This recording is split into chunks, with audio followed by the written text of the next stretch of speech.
हमारे जीवन में परिवर्तन क्या हुआ, तो हमें संविधान के पहले का इतिहास देखना होगा कि इसी देश में क्रांतिकारी महाराज पैदा हुए थे, क्रांतिकारी संत पैदा हुए थे, जिनका नाम था जगत गुरु संत तुकोबराय। इतना बड़ा संत जिन्होंने अपने ज्ञान के, अपने नॉलेज के बेस पर कुछ किताबें लिखी, कुछ गाथाएं लिखी, जो गाथाएं क्रांति कर रही थी, जो लोगों के दिलो दिमाग को इस व्यवस्था के खिलाफ भड़का रही थी। तो इन हरामखोरों ने दंड क्या दिया, तो उनकी गाथा को ही पानी में डुबो दिया। दंड क्या दिया, तो कह जाओ, वो तुकाराम बहुत सारे लोगों को जागरूक कर रहा है, बहुत उसके आम में लोगों को जागरूक करने की कला भरी पड़ी हुई है, ऐसा करते हैं उसको बदनाम ही कर देते हैं। जेव्हा कोणी शरण येत नाही ना, तेव्हा त्याला बदनाम करण्याची परंपरा याच हरामखोर लोकांनी सुरू केली।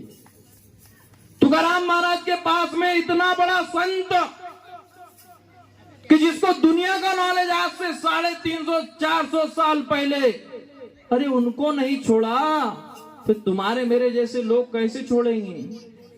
उन पर एक वैश्या भेज दी, जा म्हणे तुकाराम नावाचा त्या ठिकाणी माणूस बसलेला आहे आणि त्याच्यासोबत आपले चाळे रंगो, आणि ती वैश्या त्या ठिकाणी जाते। मैं इतिहास बता रहा हूं आपको संविधान के पहले का, ताकि आपको समझ में आए कि संविधान के बाद हमारे जिंदगी में क्या बदलाव आया है।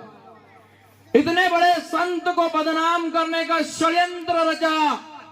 वो वैश्या गई और जाने के बाद संत तुकाराम महाराज के पास में अपने उस देह को लेकर के खड़ी रह गई। तुकाराम महाराज ने अपनी जो कलम कागज पर कैसे भी लिख रहे थे, उन्होंने नजर उठा करके सामने देखा।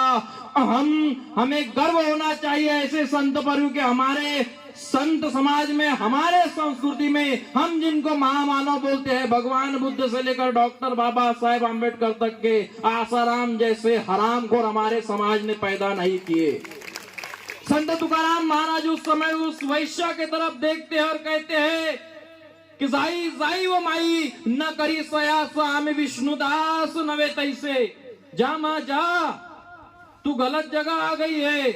जाई जाई वो माई, उस वैश्य को भी माँ का दर्जा दिया। जाई जाई वो माई न करी सयास आम्ही विष्णुदास नवे तैसे, तू हमारे साथ में ऐसा गलत काम मत कर, हम विष्णुदास हैं, मैं ऐसे नहीं है जिस कारण का पता करके तुझे लोगों ने मेरे पास में भेजा है। इतने बड़े संत को बदनाम करने का षड्यंत्र यहाँ की व्यवस्था ने रखा। क्यों? क्योंकि बहुजन समाज जागरूक नहीं होना चाहिए। ये वो सोया हुआ शेर है, जिस दिन जागरूक हो जाएगा देश के सिंहासन पर कब्जा कर लेगा। दूसरी बात